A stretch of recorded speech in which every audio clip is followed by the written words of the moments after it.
வணக்கம் நண்பர்களே, இது உங்கள் கதை சொல்லும் காதை யூடியூப் சேனல். உங்கள் மனதில் கேட்கும் குரல். இன்னைக்கு கதைக்குள்ள போகலாமா? இந்த கதையின் தலைப்பு, யார் இவன், அந்நியனா? பாகம் 2. இது ஒரு தொடர்கதை. பாகம் 1 கேட்ட பின் பாகம் 2 கேளுங்கள். ரோஹனின் மர்மமான வார்த்தைகளும் அந்த இரவின் அசாதாரண சந்திப்பும் நளினியின் மனதை விட்டு போகவே இல்லை. அவளால் தினசரி வேலைகளிலும் கவனம் செலுத்த முடியவில்லை. எப்போதும் தன்னம்பிக்கையோடு வாழ்ந்த அவளின் மனதில் இப்போது ஒரே கேள்வி மட்டும்தான் சுழன்று கொண்டு இருந்தது. ரோஹன் யாரு? அவன் ஏன் ஏதோ மர்மமா இருக்க மாதிரி எனக்கு தோணுது. எதையோ மறைக்கிறானா? நளினி தனது ஆர்வத்தை அடக்க முடியாமல் விசாரணையை தொடங்கினாள். அன்றிரவு வந்திருந்த விருந்தினர்களின் விவரங்களை கொண்ட பட்டியலை எடுத்து அவனின் பெயர், போன் நம்பர், மெயில் ஐடி என அனைத்தையும் அறிந்திருந்தாள். அதை வைத்து சமூக வலைத்தளங்களில் அவனது ப்ரொஃபைலை தேடினாள். பழைய நிகழ்ச்சிகளில் எடுத்த புகைப்படங்களையும் பார்ப்பதற்கு முயன்றாள். ரோஹன் பற்றி கேட்டவர்களிடம் நெருக்கமாக விசாரிக்க தொடங்கினாள். ஆனால் அவள் கண்ட பதில்கள் புதிய சந்தேகங்களை மட்டும்தான் உருவாக்கின. சிலர் சொன்னார்கள், ரோஹன் வெளிநாட்டிலேருந்து வந்தவங்க. ரோஹனா? ரோஹன் ஃபாரின்ல இருந்து தான் வந்திருக்கான். அவன் இதுக்கு முன்னாடி எங்க வேலை பார்த்தான்லாம் எந்த டீட்டெயில்ஸும் எங்களுக்கு தெரியாதுப்பா.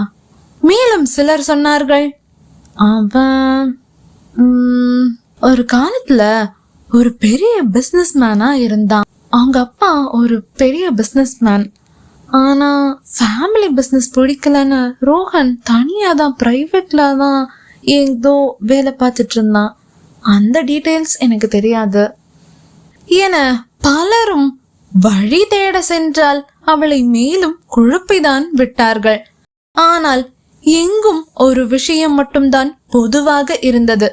அவனின் கடந்த காலம் பற்றி யாரிடமுமே சரியான தகவல் இல்லை அவனை பற்றி.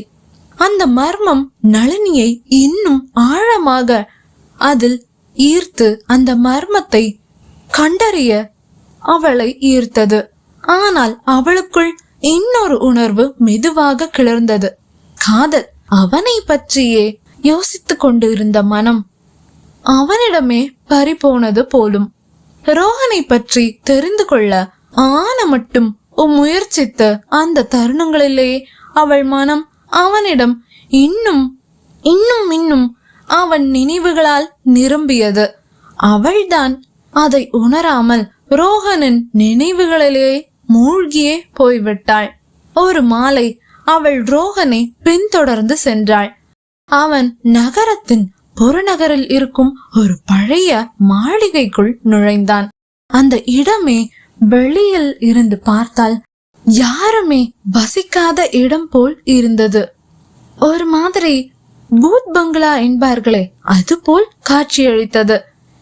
இதுக்குள்ள இவனுக்கு என்ன வேலை என யோசித்தவாறே நளினி காம்பவுண்ட் சுவர் ஏறி குதித்து சுவாசம் கூட வெளிப்படையாக விடாமல் ஒரு சாளரத்திற்கு வெளியே இருந்து ஒளிந்து கொண்டு உள்ளே எட்டி பார்த்தாள்.